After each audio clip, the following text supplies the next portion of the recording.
In today's video, we'll show you how to make a chocolate mint dry shampoo that you can customize for your hair color. So to make our dry shampoo, you're going to use a combination of powders of your choice. So we're going to use a 1/4 cup of powder in total. And for a base, you can use cornstarch or arrowroot powder. And then for brunettes or darker hair, you can use cocoa powder. So you'll use a combination depending on how dark or light your hair is. If you're blonde, you can just do the cornstarch or arrowroot on its own. If you have dark hair, you can add in lots of cocoa powder. And if you have red hair, you can add in cinnamon or beetroot powder. And then we'll add 5 to 10 drops of peppermint essential oil.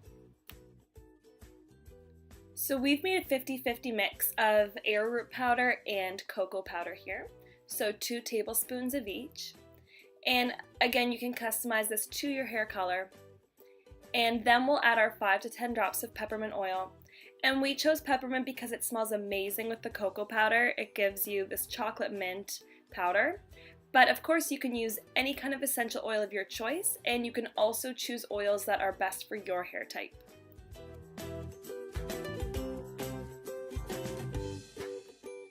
You have a few different options for storing your dry shampoo. We really like using a wide hold salt or pepper shaker and then just kind of like shaking it onto our scalp.